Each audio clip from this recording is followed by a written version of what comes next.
नमस्कार दोस्तों आज का विषय थोड़ा गंभीर है।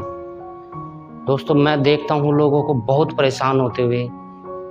वो लोग पूजा पाठ भी बहुत करते हैं परंतु उनकी पूजा पाठ लगती ही नहीं। इसके पीछे का कारण जानते हो आप लोग? नहीं जानते। तो दोस्तों मैं बताता हूँ इसके पीछे का कारण क्या है। दोस्तों इसके पीछे का कारण है हमारी श्रद्धा, विश्वास।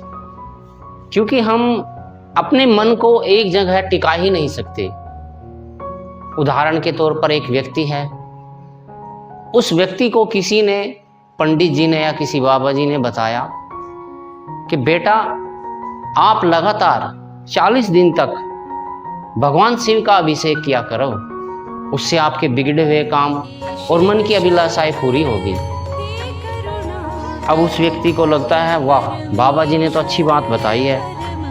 चलो वह लगता है 11 दिन अभिषेक करता है, 21 दिन करता है, 31 दिन करता है, 41 दिन भी कर देता है, परंतु उसका काम होता नहीं, उसका काम चलता नहीं, उसकी मन की इच्छा पूरी नहीं होती। फिर वही व्यक्ति सोचता है अरे यार, महादेव जी से तो कुछ हुआ नहीं, अब मैं दुर्गा मैया की उपासना करूंगा। फिर वह दुर्गा मैया देवी का हाथ पकड़ लेता है और फिर देवी के भजन पूजन ये वो सब करता है। अब उसका काम भैया देवी से भी नहीं होता है। फिर वो सोचा है यार, अब देवी मैया ने तो मेरा काम बनाया नहीं, चलो मैं हनुमान जी बालाजी का वो करता हूँ। फिर वह हनुमान जी के पीछे हाथ धोकर पड़ जाता है। फिर उसका काम वहाँ भी नहीं बनता। फिर वह गणपति जी को पकड़ता है, भगवान गणेश भी उसका काम नहीं करते। अच्छा जी। फिर भगवान विष्णु के चरण पकड़ लेता है, वहाँ भी उसका काम नहीं बनता है। दोस्तों वह व्यक्ति भगवान को पागल सोचता है। अरे जो समग्र सृष्टि का मालिक है वह क्या तुम्हारी श्रद्धा नहीं देख रहा है? कभी तुम किसी को पकड़ते हो, कभी किसी को पकड़ते हो। क्या वह तुम्हारे मन का भाव नहीं जानता? सब जानता है दोस्तों, परंतु श्रद्धा की कमी है हम लोगों के पास। आज यहाँ काम नहीं बना तो वहाँ।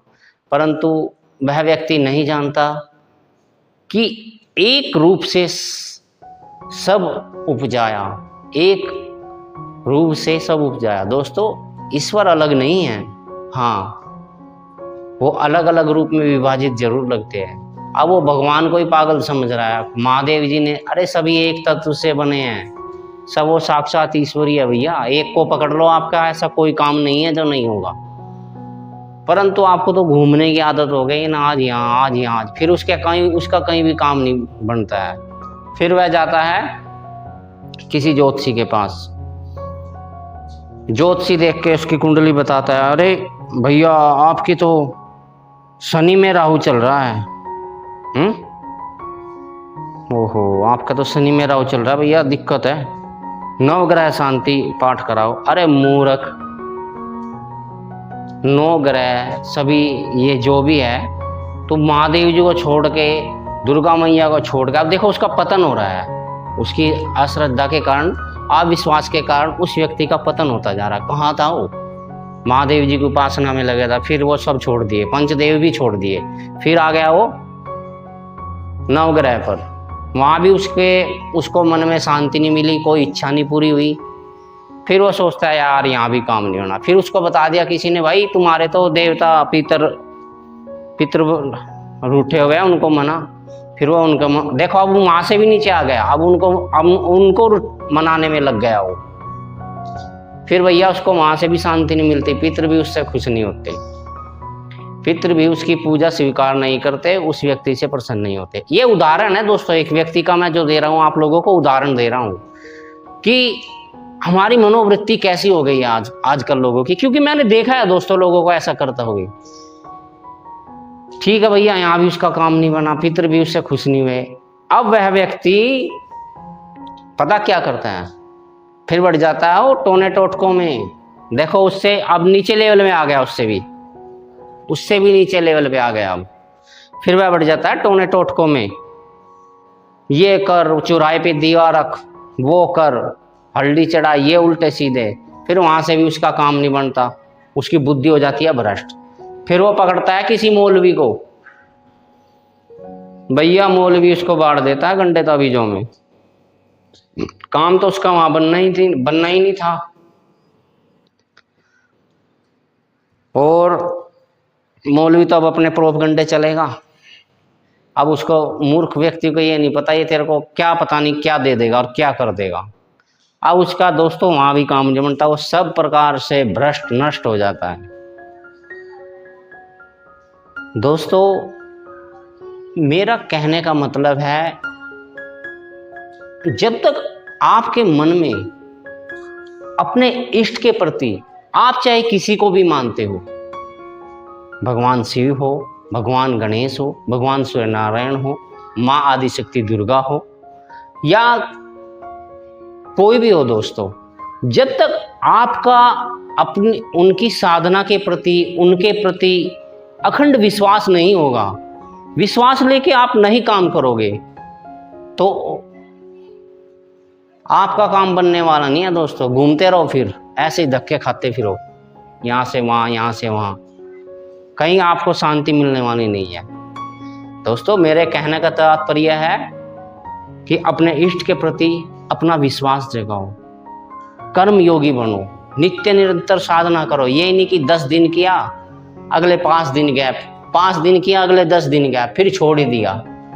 अरे भैया सब जानते हो हमारे यहाँ आपके नौकर नहीं है भगवान, समग्र सृष्टि के मालिक है, वो सर्वनियंता है, वो सब कुछ करने में समर्थ है। दोस्तों आप कीजिए तो, क्योंकि दोस्तों करे बिना तो किसी ने यहाँ कुछ पाया नहीं है। तपस्या करनी पड़ेगी आपको, चाहे वो किसी भी फील्ड की हो। उदाहरण के तौर पर कोई एथलीट्स है, कुश्ती रेसलर है, कुश्ती, अब वो डेली व्यायाम करेगा, जिम करेगा, डेली कुश्ती की प्रैक्टिस करेगा, तभी तो आगे जाएगा। वो उसकी साधना होगी, वो उसकी तपस्या होगी दोस्तों। ऐसे ही कोई सरस्वती का उपासक है तो उसको विद्या से लाभ, विद्या पकड़नी होगी, पुस्तकों से प्रेम करना होगा, तभी तो वह किसी पद पर बैठेगा, ऐसे नहीं बैठेगा। और सालों सालों की तपस्या करनी पड़ जाती है दोस्तों, ऐसे ही नहीं काम होता है। तो दोस्तों इसीलिए आप लोगों की पूजा सफल नहीं होती है, क्योंकि आप तो एक तो आपके पास, आपके अंदर सबसे बड़ी कमी क्या, निरंतरता नहीं है। फिर निरंतरता नहीं होगी तो आप अनुभव भी कुछ नहीं करोगे। जब आप अनुभव भी नहीं कुछ करोगे तो आपका विश्वास अपने आप ही खत्म हो जाएगा। मेरे कहने का मतलब है पहले पकड़ो दृढ़ता से, करते जाओ दोस्तों।